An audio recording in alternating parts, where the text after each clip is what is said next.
A new investigation into Cary's former town manager, why the SBI is now involved, after his car was linked to a drug investigation more than a decade ago. Warmer temperatures and possible showers for the next few days. Who could see record warmth and how rain affects your weekend plans? The hemp industry is in panic mode. That's because come November, most of their products will be illegal under federal law. We look at how new restrictions could be devastating to the industry as we go in depth. And we have lots to talk about here at 7 o'clock. Cary's former town manager back in the news. Shawn Stiegel's car is being linked to a 2016 drug investigation. And tonight the SBI says they are going to look into this. We know lots of you are interested in this story.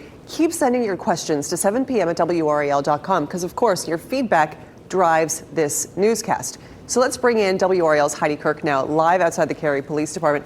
Heidi, this is the second investigation that the SBI has taken up involving Shawn Stiegel. Well, Dan, Ashley, that is exactly right. In fact, about a month ago, I was standing in this very spot telling you about the first SBI investigation where they're looking into financial mismanagement when Shawn Stiegel was town manager here. And now they're looking into him specifically for that drug investigation. Now, go ahead and take a look at your screens. You're going to see some documents there. I know it's a lot of words. Now, these records were released last week showing that police documented seeing a vehicle belonging to Stiegel outside a motel where officers believe drug sales were happening. Now, that report does not say Stiegel was the driver, and he never faced charges. Now, the police chief, as we talked to him just within the hour, says by having an agency like the SBI investigate, he's hoping to get a clearer picture of what happened. When I requested an investigation from the SBI, I expect them to look at anything and everything that is suspicious that may turn up to be criminal in nature. And they're a first-tier organization, and I trust them to do a thorough job. Now, there are lots of pieces to this puzzle here. Now, the police chief does tell us that there's a lot of things that actually make this rather challenging, namely because a lot of these documents, again, were released about a decade ago. It's a lot of stuff to dig through, but he says overall he is committed to transparency here. Ashley. Heidi, I want to ask you a follow-up question that we got from a viewer. You know, lots of people have sent emails to 7 p.m. at WRAL.com asking about this very story about the former Cary town manager. I want to bring up a viewer named Carolina. She wrote, "The question must be asked, why is the town of Cary paying the $195,000 severance to the outgoing city manager?" Well, Heidi, we reported on this before, right? Cary must pay out that severance. It was part of his contract. Paying out can also keep Cary clear of any legal trouble with Stiegel. But if the SBI looks into this drug sting, and if it ends in charges against Stiegel, would the town have to pay that money? Ashley, it's a great question, and it's one that a lot of people we've talked to have had. And it does look at this point that they would have to pay the $195,000. Now, I want to refer to my notes here because this is really important. Now, we have reported that Stiegel's employment contract said that if his severance pay was withheld, if he was found guilty of a crime. That is very important. But when Stiegel was let go, the town reached a new deal with him. That's also important. Now, that appears to have superseded the old agreement. And in the new deal, there's no mention of whether or not criminal charges would claw that money back. And of course, we know it's a question a lot of people have. We will continue to look into it. Details are in the fine print. I'm glad you're reading it. Thank you, Heidi. Let's shift gears here for a moment now. Let's talk about the forecast. Did you get any rain in your area today? Some spotty showers here and there tonight. Kat Campbell joining us now. Some folks might get some thunderstorms tomorrow, Kat. That's how warm it's going to be, Dan. We're talking about potential thunderstorms in February. We're forecasting 76 in Raleigh. That would break the record of 75 set all the way back in the 1930s. Fayetteville could have 80 degrees tomorrow, and warmer temperatures provide some energy for perhaps a few storms to develop. Now, this is all going to be heavily dependent on a front and exactly where that front lines up tomorrow in terms of temperatures. But let's talk about the rain potential. Starting tomorrow morning, it is a small chance for rain, only about a 20% chance early on. But better rain chances are going to come late morning into the early afternoon. So this is centered right around lunchtime. That's when there could be a stray rumble of thunder. But rain chances quickly move out of the area for Friday, and we could even see some sunshine peek through. I'll let you know when, and have a closer look at your weekend rain ahead. Okay, Kat. Let's quickly get you caught up on some of today's big headlines. Here are 5 things you should know right now.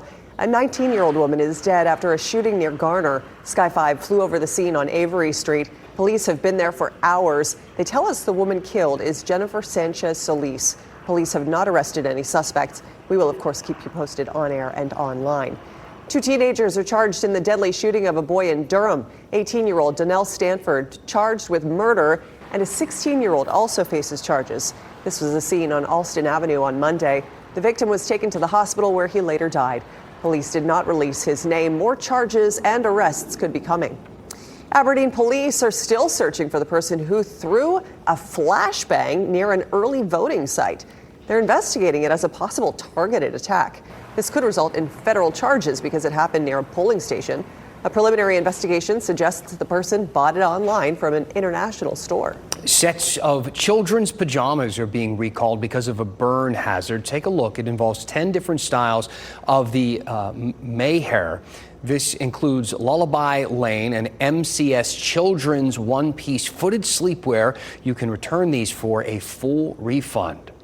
Crews broke ground on the new Clayton High School today. The new school will be designed with special attention to security and safety, things we know parents it's really important to a lot of families. They plan to complete it in phases. They don't want to disrupt classes at the current school. It is expected to hold up to 2,000 students.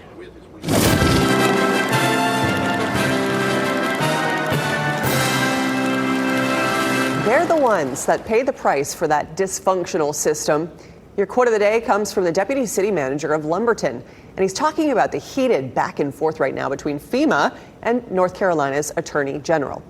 A judge ordered FEMA to reinstate $200 million meant for disaster preparedness in our state.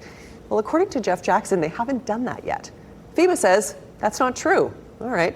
And as you heard from that town manager, it's the people who are caught in the middle paying the price. WRAL state government reporter Caroline Yaffa has that story.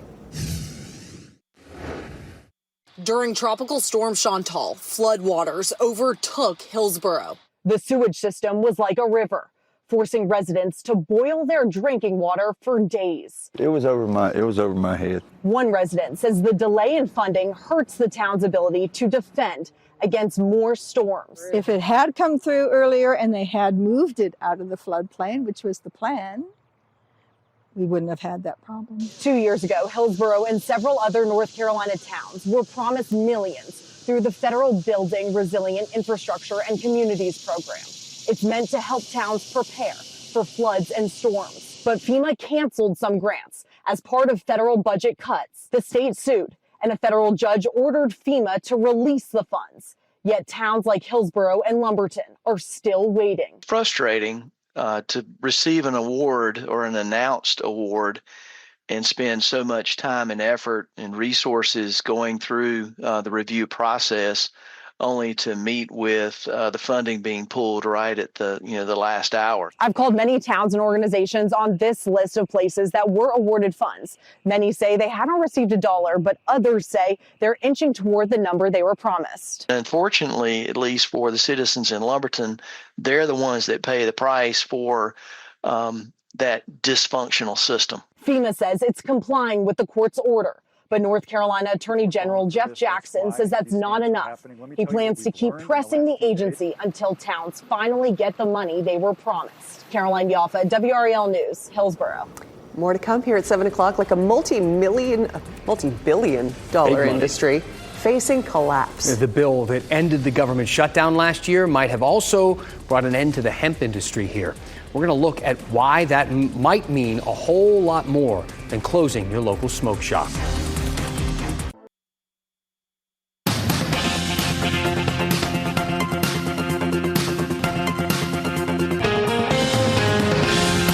North Carolina's hemp industry is panicking right now because by November, most of what they sell will be illegal under federal law. And these are those businesses behind those THC products you've been seeing pop up all over the place, from corner stores to gas stations to vape shops to the massive national chains like Total Wine. It is big business, and many people here like that business. They like the products because in a lot of ways they offer the same results as marijuana in a state where all forms of marijuana are illegal. And that kind of confuses a lot of people. So we put together this quick little explainer. This is hemp. This is marijuana. They are siblings. This might be a little easier to explain using another plant. So let's use wild cabbage. You see, this plant is the oldest ancestor of some of your favorite veggies: broccoli, kale, collards, Brussels sprouts, cauliflower. All of them come from wild cabbage. We have those variations because of selective breeding. While some of those siblings might be bushy like broccoli and others leafy like kale, they all share a common ancestor and common traits. And with hemp and marijuana, one of those traits is THC, specifically delta-9 THC, which is the primary compound that gets you high. Now, marijuana has lots of it. Hemp has very little, but it does exist in both plants. So what companies do is they get a bunch of hemp, and then they use some chemicals to extract that minuscule amount of THC to get a lot of it. And then they put it in drinks and gummies and that sort of stuff. It is a loophole of sorts, and the state knows that, and they have embraced it. After all, it was President Trump who legalized hemp in the first place when he signed the Farm Bill in 2018, and North Carolina went all in after that. In the first 4 years, we went from 0 licensed hemp growers to about 1,500, and its impact goes well beyond acreage. It now supports seed suppliers, genetics companies, extraction facilities and packaging firms, shops and distributors, lab techs and chemists, attorneys and banks and marketing firms, greenhouse builders and university programs, to name a few. A big, complicated, lucrative industry in our state, humming along until the longest government shutdown in U.S. history. You might remember, just as that stalemate was ending in late 2025, at the very last minute, Republican Senator Mitch McConnell added some language and closed the hemp THC loophole. Other lawmakers, they opposed this, but at the time the fight wasn't really worth keeping the government shut down for much longer, so it went ahead and passed. And that hemp-derived THC and those products got a bit of an execution date, meaning the entire industry could go up in smoke by November. But here is the rub. You see, in 2022, North Carolina lawmakers also legalized hemp with its own state legislation. So right now, growers aren't really sure which law to prepare for or what to do next. Do they plant or pivot? WRAL reporter Flynn Snyder talked to a government law professor at UNC about it. What do you see enforcement from the federal government looking like if this law goes into effect? Well, that's the big question. We could just have a similar agreement that says the feds will leave the states alone as long as they're operating pursuant to a state plan. But there's no guarantee of that either. That was just a little snippet of Flynn's larger WRAL Investigates piece, and you can find that whole thing on WRAL.com right now. But look, what he was saying, is possible that come November, the feds do make hemp illegal, but then they just kind of turn a blind eye, ignore the states with laws that actually legalize it, like North Carolina, just like they do with the states that have legal marijuana. But even if that would be the case, it would still be enough to upend the entire industry. And here's why. New restrictions.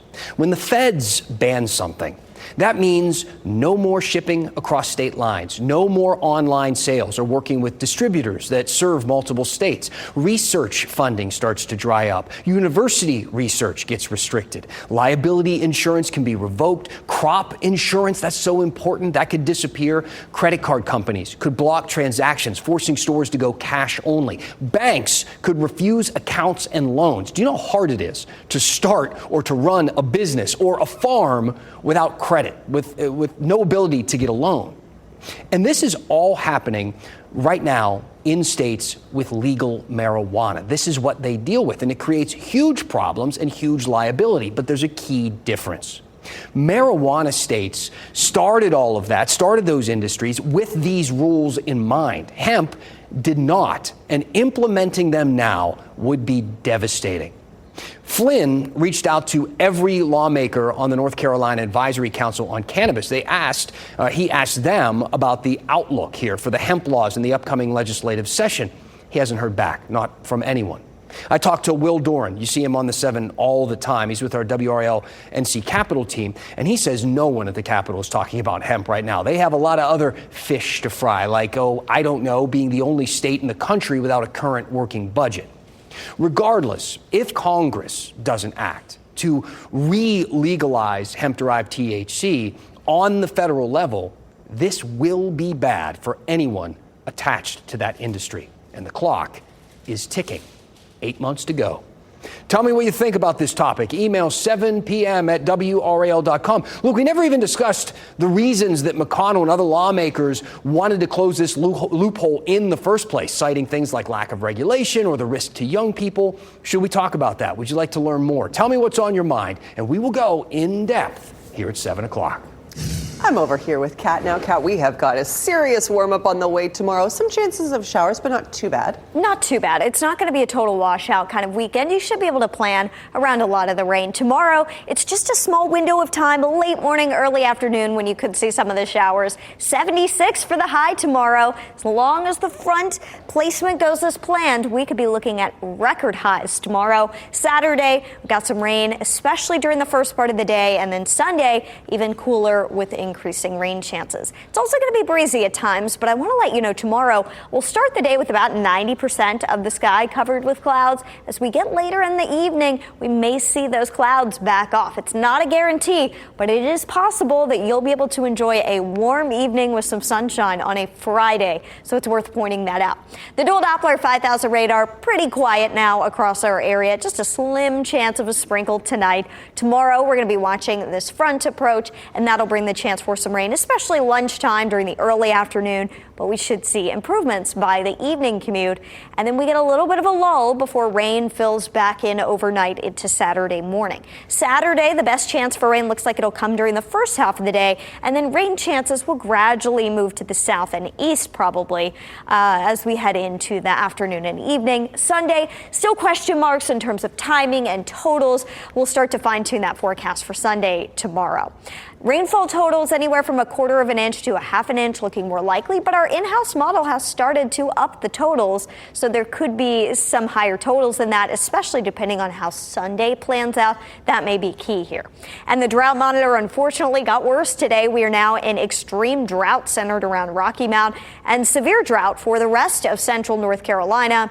Unfortunately, even last weekend's rain didn't put a big dent in our drought monitor, but any rain we can get may help with our pollen. Now that we're talking about this again, we are looking at high tree pollen again today.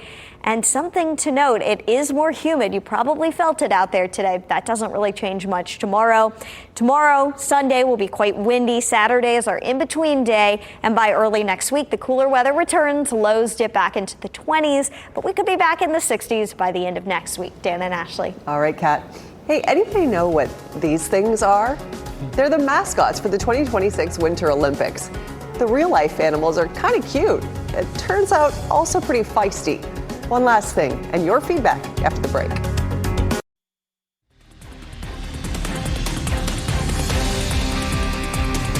Tonight's One Last Thing is a voracious predator, fierce carnivore. Birds, rodents, and snakes in its path don't stand a chance, compared to, by some, to lions, jaguars, and wolves. We're talking about stoats. Why are we showing the dead stoats? It's crazy. Is this the only video we could find? They are a species of weasel native to Europe, Asia, and very cold parts of North America. They're about 1 foot long. Don't be fooled. They are sharp, they have sharp teeth. They make them a very tough predator. And stoats are having a moment. They're the mascots for the 2026 Milan Cortina Winter Games. Tina and Milo are their names. Dan, do you get it? Cortina and Milano. I like it. Yeah. We wanted to learn more about stoats, so we spoke with a mammologist with the North Carolina Museum of Natural Sciences. By the way, the next time you're there, you can find a couple of dead stoats on display. One of the key characteristics of them is their, desire to consume and act as predators. I love the line, we wanted to learn more about stoats. I did want to learn more. Sums us up, doesn't it? So North Carolina, we don't have any stoats. We do have different types of weasels, 2 different types, including the long-tailed weasel and the least weasel, which is considered the smallest carnivore in the world. But unfortunately, a lot of weasels have declined broadly across their distributions over the past, several decades, even centuries, right? And some of that was related to fur trapping and fur harvest. They are super cute. Back in the day, the upper crust would actually wear the tufted tails from stoats and weasels as fashion. Mike Cove, who you just heard from, says it takes a long time for populations to correct course from that. All right. Well, look, we want to get to some feedback from some of you who are watching tonight at home. David said, stop the proliferation of hemp THC shops. There's no evidence of benefit from the use of hemp THC and growing evidence of harm. Those who profit from the production and sale of hemp THC can find another way to earn a living. It sounds a little bit harsh there, but we really didn't get too much into the pros and cons of this sort of thing. There's been a ton of research done on Delta-9 THC, primarily with marijuana, and you can find a lot of that research of the pros, cons, and in-betweens online, but we have seen a big increase in the calls to poison control, a lot of times with children eating these gummies in the area. Keep sending those emails, 7 p.m. at WRAL.com. Olympic Zone is just minutes away. Here's a quick look at the medal count. We got Norway in first. Team USA now tied for second with 26 medals. And here's what's ahead in tonight's Olympic Zone. We're going to show you the science of bobsledding.